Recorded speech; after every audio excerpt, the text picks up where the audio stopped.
This was the big announcement for the presidential candidacy last summer. There were numerous reports that there were paid actors here who were paid to wear T-shirts and be supporters at this event. And I did overhear a lot of people saying, who are all the supporters? Where do they come from?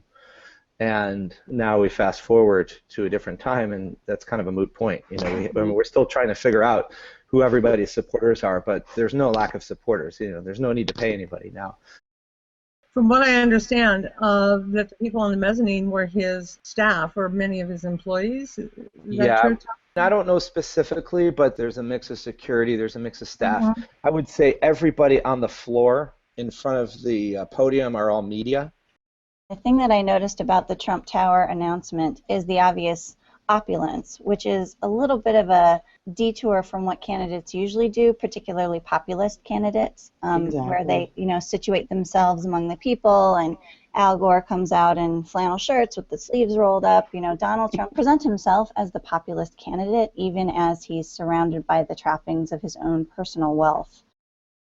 I think, you know, as well, Trump Tower represents the over-the-top capitalistic dream being achieved. It's a visual cue. It's a visual kind of place that people can project their hopes and dreams as to where they want to be one day.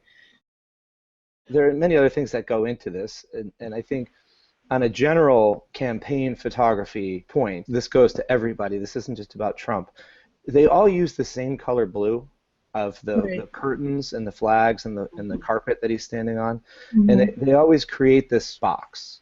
And that's where, you know, the TV cameras, or a lot of people, when you're shooting it head on, your frame fits within this box, and there's always this blue background with American flags that most of the candidates want to be seen in front of. And a lot of times you'll go to campaign events where, if you see it on television, by the way it's lit, you'll see a big crowd of people, and then the background falls off to black. And but when you enter that campaign event, it's all in the corner of a room, and the rest of the room is empty. So, you know, I'm always trying to get outside of that blue box and trying to show at least a little bit what's around it to give people some context.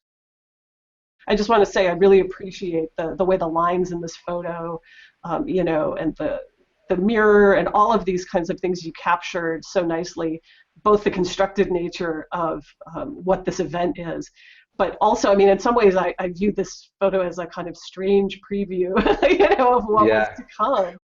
The other interesting note for people who aren't familiar with Trump Tower, this space here was designated as public space. There were some discrepancies in terms of how this space would be used. For instance, there was an area where Trump is selling books and ties, and apparently he's not supposed to, because that's supposed to be put aside for people to come in and have lunch or whatever. So this also adds to how much the campaign landscape has changed. You know, the idea of the soapbox in the town square and where we gather and where these things happen. This is you know, this is the new town square, so to speak.